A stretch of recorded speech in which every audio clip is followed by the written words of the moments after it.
Je passe maintenant la parole à Marie Geffroy, qui est donc freelance, éco-entrepreneur et qui mène plein de projets dans le domaine de la résilience notamment. Merci Clémentine. Bon, paniquer quand même, parce que bon, Greta, elle l'a dit à tout un parterre de dirigeants mondiaux. I want you to panic. S'il est temps de paniquer, c'est un peu maintenant. Vincent, c'est un peu l'anti-Greta, mais c'est peut-être une question des couettes. C'était pas du tout l'intro que j'avais prévu. Moi, j'avais prévu que Vincent vous déprime autant qu'il m'a déprimé la première fois que je l'ai vu en conférence. Et il a été sympa. Et donc, j'avais prévu de vous faire juste prendre une minute de silence en mode, mais comment je me sens là tout de suite maintenant avec ces informations? Et c'est pas possible parce que vous avez tous le sourire là, donc je commence autrement. Je vais vous raconter une petite histoire. En fait, c'est l'histoire de ma transition. Elle a commencé en 2013. Je ne sais pas si elle se terminera un jour. En 2013, je rentre en France. Je n'ai pas voulu rentrer, en fait. J'étais très bien en Californie. Mais mon visa n'a pas été renouvelé. J'ai dû rentrer. Et là-bas, je vivais une espèce de rêve qui était d'être une nana dans la tech et de faire du marketing comme ça, dans la réalité augmentée, de faire de la pédagogie sur cette technologie que personne connaissait à l'époque, etc. Et je m'éclatais, et puis je suis rentrée à Paris, ça a été un peu l'heure du bilan.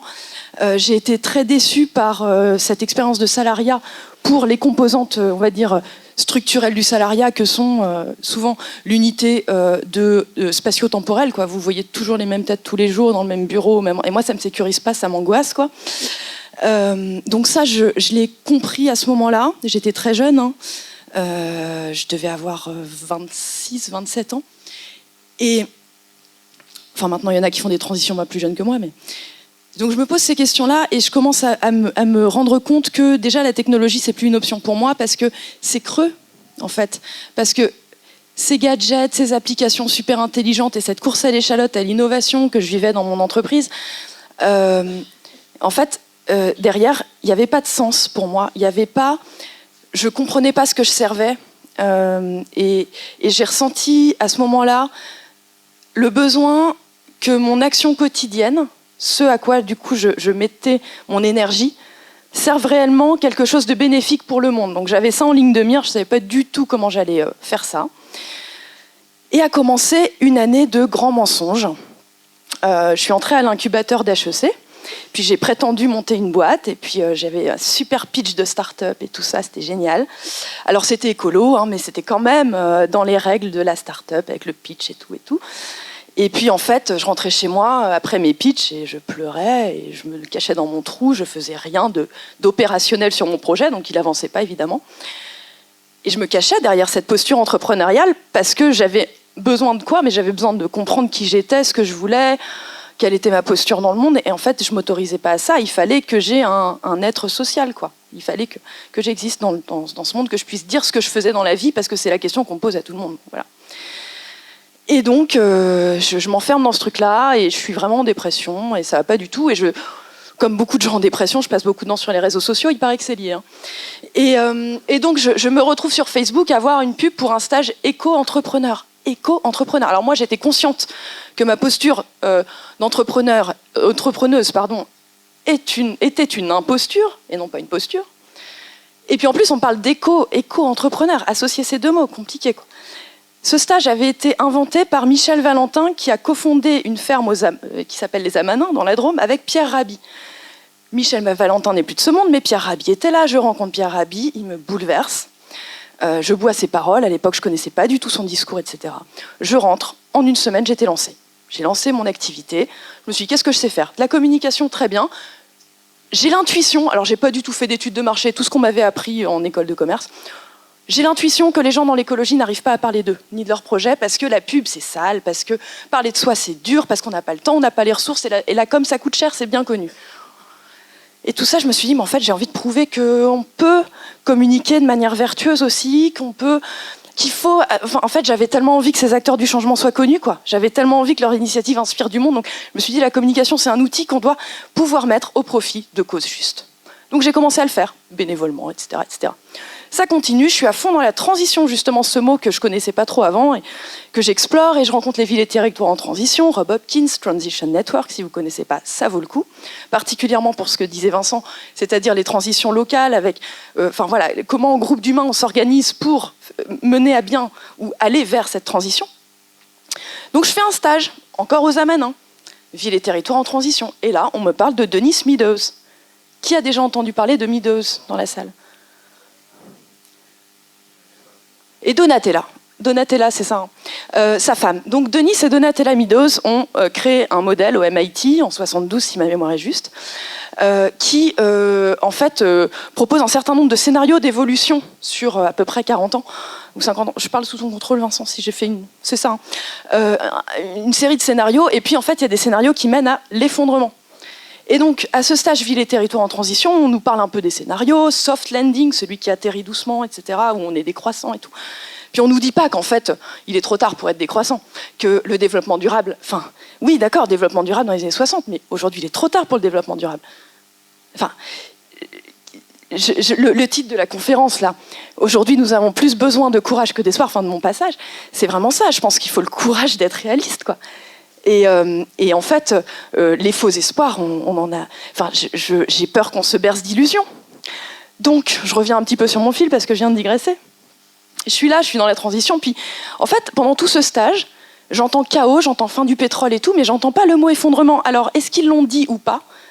Il y a un truc qui est merveilleux, qui est un processus psychologique qu'on connaît tous, qui nous protège vraiment, qui est là pour nous servir quand c'est vraiment insupportable et qu'on ne peut pas intégrer une nouvelle.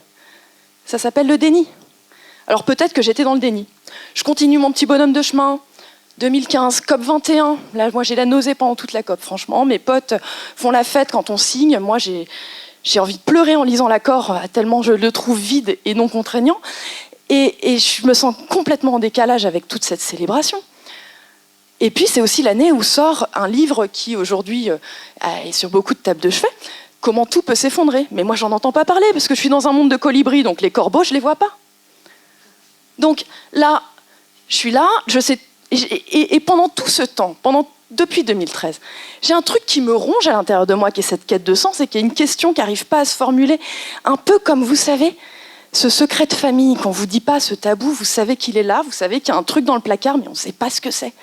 Et j'avais l'impression que dans les milieux écolos que je fréquentais dans ma vie pro comme dans ma vie perso, il y avait des gens qui savaient mais qui disaient pas, ou alors s'ils disaient, ils disaient à mots couverts.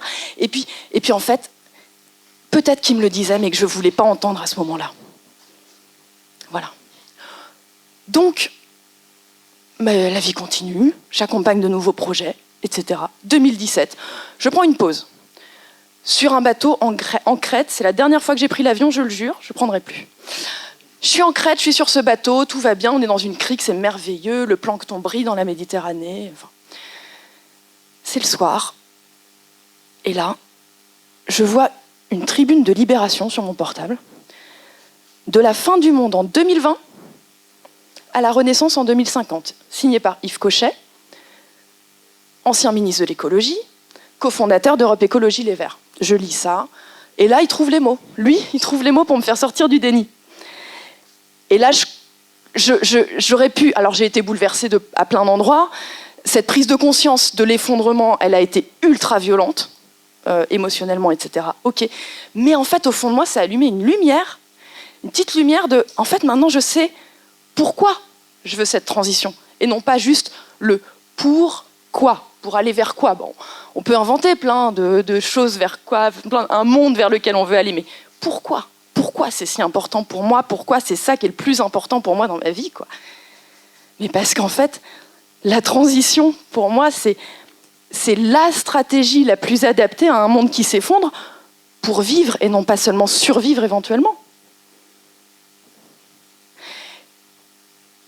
Donc voilà, maintenant, je continue à accompagner des projets écolos, certains projets qui sont clairement collapsaux, comme Yggdrasil, qui est un magazine qui parle exclusivement d'effondrement et de renouveau. Ça, c'est le numéro 1 qui est là. Et j'avais envie de vous parler des 5 phases du deuil, mais c'est juste savoir si j'ai encore du temps. Ok. Un monde qui s'effondre, c'est un monde qui meurt, et en fait, on peut tous commencer à se poser la question de comment on regarde ça. Et notamment Isabelle Kubler-Ross, qui était une infirmière en soins palliatifs, a décrit que nous vivons tous des processus de deuil qui se passent en 5 phases. On ne vit pas tous toutes les phases à chaque fois. C'est un processus qu'on vit lors de tout type d'échec, couple, professionnel, etc. Et un monde qui s'effondre, potentiellement, ça peut nous faire ressentir ce genre de choses. Alors ça donne quoi dans la collapsologie ? Des réflexions communes de ces différentes phases du deuil. Par exemple, le déni, ça va donner du bon, t'es un peu rabat-joie quand même, là, change de sujet. Ou alors, non mais franchement, si c'était vrai ce que tu dirais, on le saurait. Ce que tu dis, on le saurait. Et puis, les scientifiques, ils sont peut-être trompés après tout, c'est beaucoup trop énorme. Ou alors, le très très connu, que vous avez tous entendu, les gars, changeons rien, avec la technologie, on s'en sortira toujours. Ça, c'est du déni, pour moi. Après le déni, souvent, quand on sort du déni, que le voile se déchire, souvent c'est la colère. Alors la colère, c'est un super principe d'action si vous savez la canaliser. Et alors on en connaît tous des gens super en colère, super indignés, qui sont dans une posture ultra sacrificielle dans les associations. Et parce qu'ils ont ça en eux, alors là ils donnent tout, et ils se font un burn-out associatif magnifique en tant que bénévoles. Enfin, personne leur a demandé de faire tout ça. Et donc la colère, attention, juste après la colère, il y a d'autres choses. Et moi déjà, si j'ai un message à vous faire passer aujourd'hui, si vous ressentez ces émotions-là, si vous sentez que vous êtes dans ces phases-là, accueillez-les. C'est un processus. À un moment donné, on en sort. Voilà. Donc, bref. Mais il y a des gens qui restent scotchés dans la colère pendant longtemps. Puis après, il y a le marchandage. Alors le marchandage, c'est un truc, moi ça me rappelle vraiment la posture dans laquelle on est collectivement là, à peu près, enfin en tant que société. C'est de dire, si je baisse le chauffage à 18 et que je fais bien le tri, peut-être que ça passe. Et ça, c'est marchander avec le réel, ça, on sait très bien le faire aussi. Après ça, il va y avoir une phase qui est très difficile, qui est d'ailleurs sur laquelle j'ai failli faire un déni là, parce que j'allais passer directement à la dernière phase, c'est la dépression. La dépression, on est 5 millions apparemment en France, enfin il y a 5 millions de personnes qui prennent des antidépresseurs. On connaît bien, on l'a tous fréquenté de près ou de loin, je pense.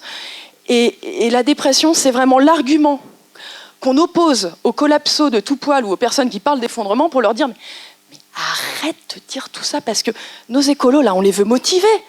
On les veut pas déprimer. Hein. Donc, tu vas démobiliser tout le monde à leur parler de catastrophe. Et ça, c'est vraiment pour ça que c'est un secret de famille et que c'est un tabou dans plein de milieux, ces questions-là. On peut pas en parler parce qu'on a peur que ça rende triste et tout ça. Mais moi, je vais vous dire une chose par rapport à ça. Mon père m'a dit il y a quelques mois, la collapsologie, c'est la pire chose qui te soit arrivée. Et moi, je peux vous dire que la collapsologie, elle donne un sens à chacune de mes actions aujourd'hui, de mes actions engagées bien sûr. Elle donne un sens que ça n'avait pas avant du tout. Et la dernière phase, et je vais conclure là-dessus, c'est la phase de l'acceptation.